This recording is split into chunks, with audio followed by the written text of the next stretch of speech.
Okay, so here we have the knowledge requirements for this task, and as I mentioned earlier, we are going to work with written interaction. We've been working with written communication before, but now we're going to interact. And the way we're going to do this is that we are going to write a cover letter. Okay? So, do you know what a cover letter is? Have you heard that term before? Have you heard the term resume? Yeah, what is that? Have you? CV. Exactly. Your resume is your CV in Swedish. And when you write the CV, you also attach what? Exactly, that's the cover letter. The cover letter is your personligt brev in Swedish when you are applying for a job. Okay? That is what we're going to learn how to write today. And so, why are we going to do this? Well, it's very useful for you in your future job applications when you're going to look for a job. And it will also improve your written English. So that's why we're doing this.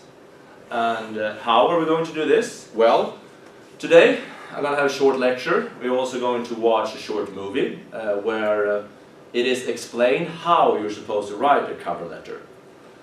And you're going to write the cover letter during this lesson. You will finish it today. And the next lesson, you will get a reply from a possible employer, and there will be a job interview.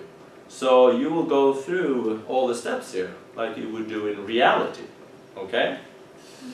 And the jobs that you're going to apply for, they are actual jobs. We're going to look at a website, it's called Gumtree, where you can find ads for actual jobs. So this is what we're going to do today and the next lesson. So, when writing a cover letter, these are the steps. I will go through these quickly now. This will be the same thing as the video will show you, but in this way you get it twice and you'll be 100% sure of how to do it. Also, when you are writing to an organization or to an official person, what type of English should you use? Formal. Formal English, very good. What's the difference between formal and informal English? You write properly, yeah. For example, if you write an email to Abdullah, do you use formal English? No. You say, hi, what's up, Abdullah? What are you doing? What's the homework about? Yeah? That's very informal. So, I'm going to talk a little bit about how you write formal English as well. But first, this is the structure of writing a cover letter. You start with the opening, and then you write dear. And the best thing is if you have the name of the person that you're writing to. Dear Mr. Smith, dear Miss Smith, or the full name, dear James Smith. If you don't have the name, you'll have to settle with dear sir or dear madam. Okay? And then you have to use both, because you probably don't know if it's a man or a woman. So if you don't have the name, you use dear sir or dear madam. And the first thing you do is that you tell the person why this person is reading your email. And that is, why are you sending this email? You state your case. You say that actually you are applying for this job. That's the first thing you should say. Example could be, reading the classifieds, I found this ad and I would like to apply for this and that job. Okay? But you do it in your own way. You could steal this if you want, but you could also use your own words.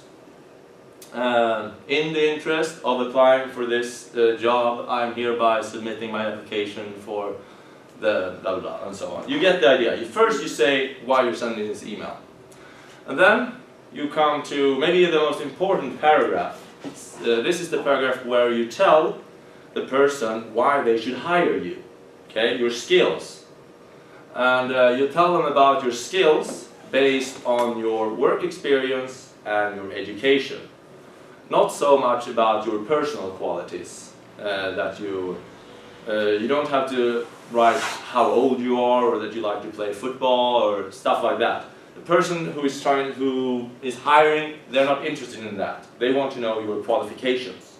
So get to the point and tell them why you are suitable for this job based on your work experience and your education. Okay, this is the main paragraph. Then, the second paragraph, you should tell him or her why you're suitable for this job based on you as a person, your personal qualities. And so what personal, let's say you're applying for a job as a journalist. Personal qualities that could be good. Outgoing. Outgoing, right? Yeah, that's good. If you're going to meet people, interview people, then you would say, yeah, I'm a very outgoing person. I have no difficulties relating or talking to people. Something else that could be good, working as a journalist. Taking photos. A good photographer, or I have an eye for what is beautiful and what is not beautiful. Thorough, maybe. Noggrann, right? That you don't, you're very thorough with the details. Kind of important if you're a journalist. So your personal qualities, and you tell, you write about what they are and how they are suitable for this job. These are the two main paragraphs. This is where you are basically selling yourself, stating your case, why they should hire you. Then this one, if you have any additional information, such as working hours, or if you're willing to move. I now live in Örebro, but I see no problem moving to Los Angeles or Stockholm. Yes, this is the thing here. Since you are still in school and you don't have so much experience from work or education, you're free to make up stuff here. Yeah? And exaggerate. Then we are done basically.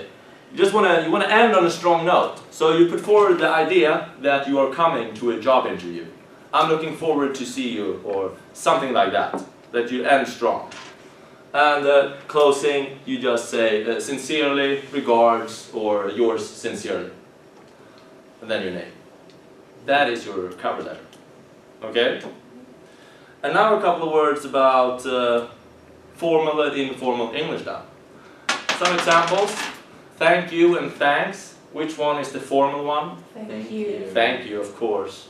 And if you are saying that you're sorry for something, instead of saying, sorry for not attaching my graduation papers or something, you say, I would like to apologize for. So there are ways of expressing yourself that are more formal, and often they are a little bit longer. Informal is often shorter. So some examples of that. And when you're writing a formal email, you should not use contractions. So what is a contraction then? A contraction is, yeah? You don't write like can, you write cannot. Exactly. You don't use the apostrophe and contract, but you write the whole thing. Like here, formal. I am writing to ask for some information instead of I'm writing. Okay? So you should think about that as well when you write your cover letter. Just some examples here, common verbs that are used. On the left-hand side you can see the informal ones, and on the right side you have the more formal ones. For example, get, you could use obtain instead. Need to, required. If you ask a question, do I need to attach my graduation papers? You can say, is it required to attach my registration papers? But also, depending on which employer you're sending this to, you have to get a feel for what they want. Sometimes you can get too formal, and they start thinking, this is very, yeah, too formal. Depends on the type of job you're looking for, right? So, here I have 3 links to 3 different jobs that might be suitable for you in the future. One is a digital creative writer, one is a blogger, one is a photographer. But these are just suggestions. You can find more jobs at this website, Gumtree, and this is based in the UK. So these are actual jobs that you can apply for if you want. So you pick one of these, or you pick on your own, okay? So I want us to get started as fast as possible, but I also want you to look at this video. So I thought we would do it together. But before we watch the video, it's 10 minutes. Any questions? No. Crystal clear? Yeah. Fantastic, I like this. Okay? You are very good at explaining. Oh, thank you, thank you. Make sure that's on the video then. Yeah. So let's watch this now. It's gonna make sound.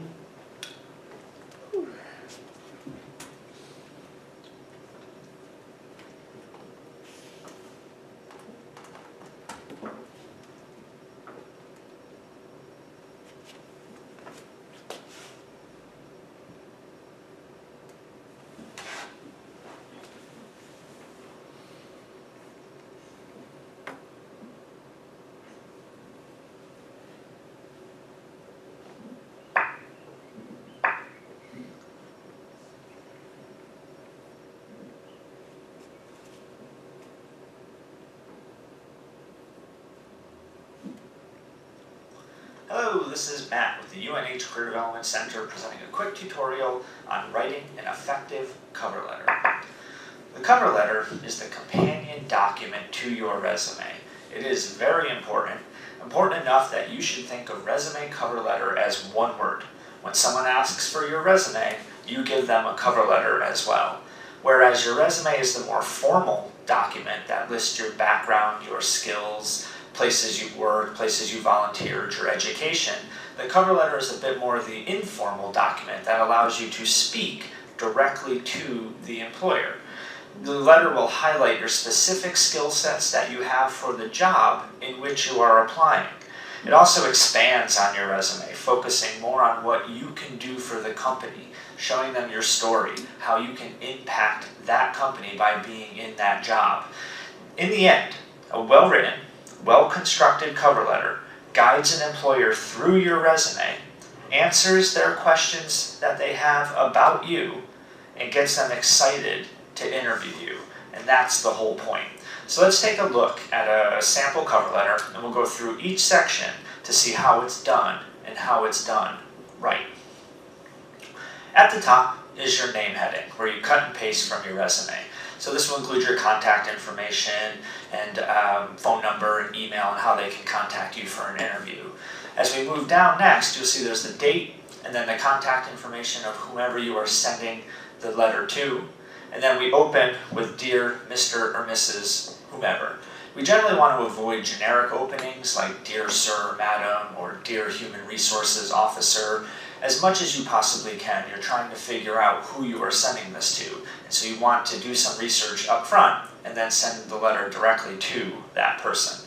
So let's look at the opening paragraph. This opening paragraph, as you can see we have highlighted here, is brief, to the point, and it focuses on your objective.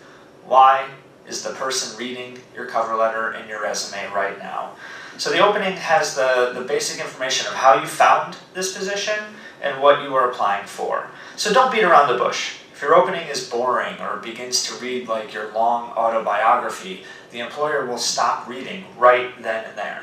So here we want to say, in the interest of exploring a position, or I learned about your position through a friend, Mr. or Mrs. whomever referred me to your opening, or I saw your posting online.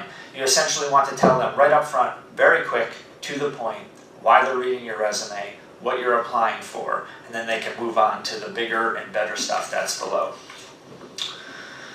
The next paragraph is all about your skills for the job you just said you wanted in the opening paragraph. This is very important. You need to show you have the skills and the experiences for the role that you're applying for. This section should then highlight exactly these qualifications. Be careful here to not simply regurgitate your resume. You don't need to list every place you've worked and every title that you've held and every supervisor you worked for. That basically, most of that information is on your resume. Here, we want to focus on skills, outcomes, specific experiences. The employer will then go to your resume and look for these skills and these experiences that you've highlighted here. This is how you subconsciously get an employer to read your resume the way you want it to be read. You can see in this example how I've grouped together skills from classes, from an internship. You can include jobs, you can include part-time jobs, you can include clubs, organizations, or wherever else you have gained specific skills. But again, the focus is on the skills that I'm bringing for this position in which I'm applying for. I want to focus on what will make me successful, what the employer is looking for someone who wants to work in this position, and I'm targeting my skills and my experiences forward for the job that I want. This is what I mean by speaking directly to an employer. They're looking for specific skills and experiences to do this job, so you take your time in this section to focus on those skills and those experiences. The third paragraph highlights your personality.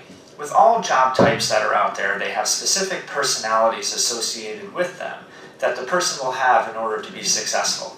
Think about it. A salesman is assertive, outgoing, persistent, right? Doesn't take no for an answer. An accountant is organized. They're detailed. They're accurate. They're good with numbers. In order to be successful in that role, they have the personality that makes them successful.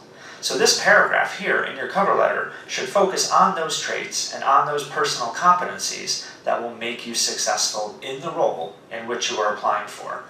This is a big reason why employers actually conduct interviews. If it was just about skills and experiences that you have, you would be hired right off your resume. But nobody gets hired off their resume, right? The interview is what gets you hired. So in your cover letter, you start to highlight specific things about you that's the full picture. So by this point in your cover letter, you've told them what you wanted in the first paragraph. You've told them about your specific skills and experiences for the position that you just said you wanted. And now this third paragraph completes the picture. This is who I am. This is why I will be successful in this particular role. You want to show them a bit about who you are and how it will make you a success in this position. So you see here in this example, I focused on outgoing personality, communication skills, hardworking, dealing with deadlines, things that someone would need if they were going to work in marketing, as we've identified here. This next paragraph here will be additional information. Here you can really include anything else that you want or need to tell them, such as your willingness to travel or relocate for this position. For an internship, this could be where you include the number of hours per week that you are available. If you are changing careers, you can include a statement here that explains your career shift. This is also a section that can answer the salary requirements question. The big things with salary requirements is number one, only if you're asked. Only put anything about your salary in the cover letter if it specifically asks you to include salary requirements. If it does ask, you want to use ranges, such as in this example, where it says low 40s, mid to upper 50s, lower to mids, using those types of ranges. What you will need to do is get information from reputable sources like professional associations in your field to understand what the salary ranges are for your experience level, and then you price yourself accordingly within this section. And so you may not need this particular paragraph if you don't have any additional information to add, but if you do, here's where it goes. And then finally, the last paragraph is your closing. Thank you for your time and consideration. And then you want to end strong with what we call asking for the interview. What you want to make sure is that you end on a positive, forward movement note. Okay, so instead of getting to the end and saying, I really hope you'll call me, or I wish to hear from you, be more assertive. I look forward to hearing from you soon. I will follow up with you next week in order to set up an interview. So you want to end on a very strong, positive note. Your entire cover letter, your entire resume is about your confidence, your skills, and presenting yourself effectively for the position. So be sure that you end on a strong, positive note as well. And then you'll see at the bottom we end with our sincerely, we skip a space, and then we put our name. And if we are physically handing this letter to someone in a hard copy, you will actually sign your cover letters as well. So overall, in looking at the format and the setup of a cover letter, you want to make sure that your cover letter matches your resume in the same font type, in the same font size. It should be neat, clean, and easy to read. You do not indent paragraphs on your cover letter, right? You indent English papers. You do not indent business letters. Use spacing in between your paragraphs to break up the blocks of text. And make sure that you are selling yourself for the position. If you use that format of your opening paragraph being your objective, the second paragraph focusing on your skills and your experiences for the job, your third paragraph focusing on your personality and competency traits for the position, and then adding additional information, and then closing strong, you've built a strong cover letter that markets your skills to the employer, talks to them about what you are bringing to the table, and then also connects to the resume and guides them through the entire process. So we hope this was helpful. Once you write your letter, be sure to upload it to the University of New Haven's ChargerLink system for a review by our professional staff. You can also check out our resume writing tutorial located in our virtual career center. Okay, good. He basically told you the same thing that I told you, but a bit more specific, right? Mm-hmm. So I think you understand now what you're supposed to do. And so you write this today, and then you will send it to me, and then you will get a reply for next lesson, and then you will read that reply and answer, and then we'll have a job interview where Marcus will be present as well. Okay? So I think that was it. I'm going to make the keynote into a PDF and put it on lesson planning right now after this. Okay, good.